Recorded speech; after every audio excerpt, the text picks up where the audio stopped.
Bizi Kərbəla yolu ilə apararsan, qoy atamızın qəbrini ziyarət eləyib, əhdimizi təzələyək. Yetişim dadıma ola, gəlirəm ya Hüseyin. Var adam ki, qalıb əsrətdədə övlad dadını, sənsə haqq uğruna qurban elədin övladını. Doymadım eşqi və öz oğluma verdim adını. Adın əl gələndə mən kövrəlirəm ya Hüseyin. Yetişim dadıma ola, gəlirəm ya Hüseyin. Yetişim dadıma ola, gəlirəm ya Hüseyin. Yetişim dadıma ola, gəlirəm ya Hüseyin.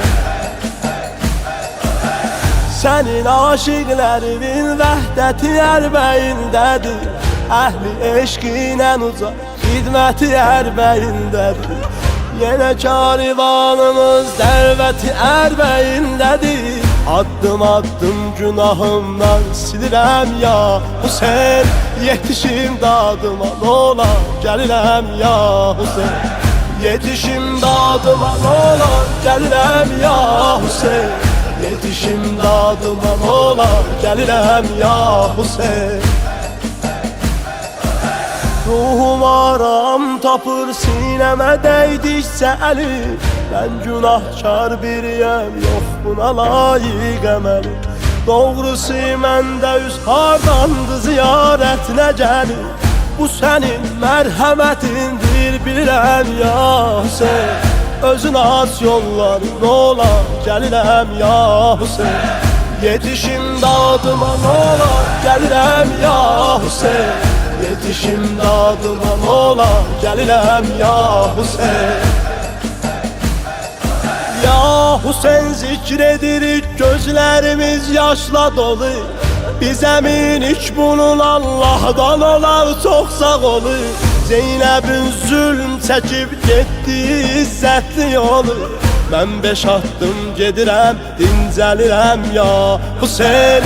Yenə sən lütf elən ola, gəlirəm ya Hüseyin. Yetişim dadıma ola, gəlirəm ya Hüseyin. Yetişim dadıma ola, gəlirəm ya Hüseyin. Bu mübarək səfərindən qayıdarkən vətənə, İzzətin şənimizi göylərə qaldırdı yenə. Elə ki qarşılayan bir Kərbəlayı mənə, onda laf xəcalətimlə ölürəm ya Hüseyin. Bu sənin aliliyindir, bilirəm ya Hüseyin. Yetişim dadıma ola, gəlirəm ya Hüseyin.